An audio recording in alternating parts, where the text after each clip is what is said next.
আসসালামু আলাইকুম, আশা করছি সবাই অনেক অনেক ভালো আছেন। তো আজকে আপনাদের শেয়ার করবো হচ্ছে ইনস্ট্যান্ট বা চটজলদি একটি কাবাব রেসিপি। তো এটা কিন্তু বানানো খুবই সহজ। আর এর জন্য আমার লাগবে হচ্ছে প্রথমে হাফ কেজি গরুর মাংসর সলিড যে অংশগুলো থাকে সেটা।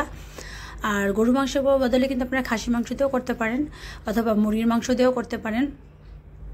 তো এখন হচ্ছে আর নিয়ে নিব হচ্ছে 250 গ্রাম বুটের ডাল, যেটা আমি সারা রাত ভিজিয়ে রেখেছিলাম। আর এখন হচ্ছে কাবাবে দিয়ে দিব হচ্ছে হাফ কাপ পেঁয়াজ কুচি আর 7-8টার মতো রসুনের টুকরো আস্ত, তারপর হচ্ছে ফ্রেশ আদা বাটা, ফ্রেশ রসুন বাটা 1 চামচ করে।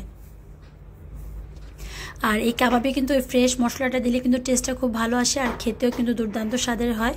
তো আপনারা চেষ্টা করবেন হচ্ছে ফ্রেশ মশলাগুলো ব্যবহার করতে। আর যেহেতু আমি কাবাব মশলাটা হচ্ছে প্যাকেটের মশলা ব্যবহার করেছি, যে কোনো ব্র্যান্ডের আপনারা কাবাব মশলা ব্যবহার করতে পারেন। 3 টেবিল চামচ আমি এখানে একটু নিয়েছি, যাতে একটু বেশি হলে মানে ফ্লেভারটা ভালো আসে আর মানে গ্রানটাও অনেক সুন্দর আসে।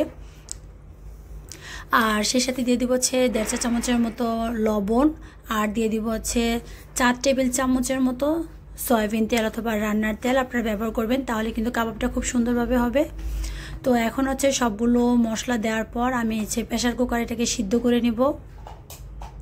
7 থেকে 8টা হুইসেল দেওয়া অবধি এটাকে আমার ভালো করে সিদ্ধ করে নিতে হবে। আমি হচ্ছে সলিড মাংসগুলো ব্যবহার করেছি, তো হাড় ছাড়া মাংসগুলি কিন্তু এই কাবাবের জন্য খুবই দরকার, তাহলে কিন্তু টেস্টটা খুব ভালো আসে। আর ঠিক এই প্রসেসে কিন্তু আপনারা মুরগির মাংস দিয়েও করতে পারেন অথবা খাসির মাংস দিয়েও করতে পারেন, কোনো সমস্যা নেই। সবগুলি কিন্তু ভীষণ মজাদার হবে। তো এখন হচ্ছে সিদ্ধ করার পর আমি হচ্ছে অর্ধেকটা রেখে দিয়েছি আর অর্ধেকটা হচ্ছে দিয়ে হচ্ছে কাবাব তৈরি করব।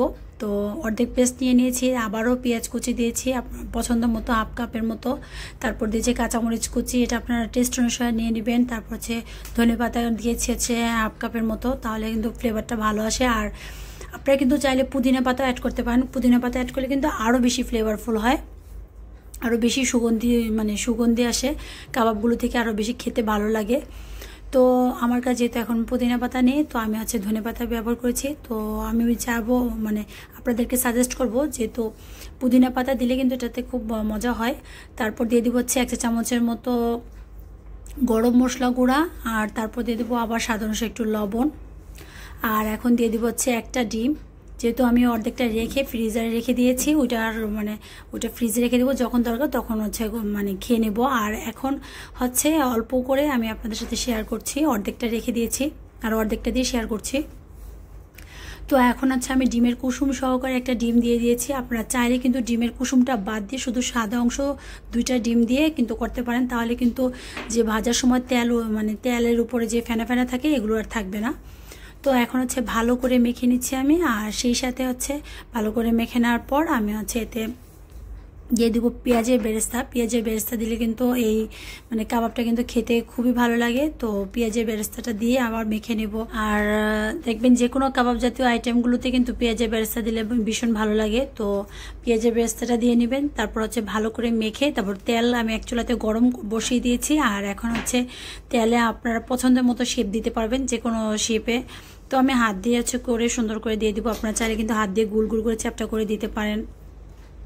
তো এটা আপনারা পছন্দ মতো আপনারা শেপ দিয়ে দিবেন, অথবা ক্যাটলেট আকার শেপ দিতে পারেন, গোল শেপ দিতে পারেন। তো এটা আপনার যার যার পছন্দ অনুসারে। তো এখন হচ্ছে এক পাশ ভাজা হলে আরেক পাশ ভেজে নেবো, ব্যাস তৈরি হয়ে গেলো কাবাব। তো